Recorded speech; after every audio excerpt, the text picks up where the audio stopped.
বার করে জিজ্ঞেস করুন। কিন্তু আমাদের অফিসে জল জমে যাওয়ার জন্য লেট হয়েছে।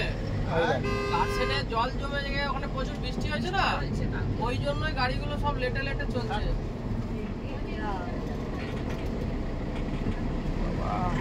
কারশেডে জল জমে যাওয়ার জন্য বেশ কয়েকদিন গাড়ি না, আমাদের রাতের কথা বলছি না, আমাদের ঢোকার কথা 7:20 হাওড়াতে, সেটা ঢুকেছে 10:11 আছে।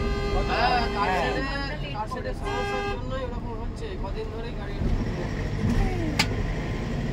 বৃষ্টি হচ্ছে না আমাদের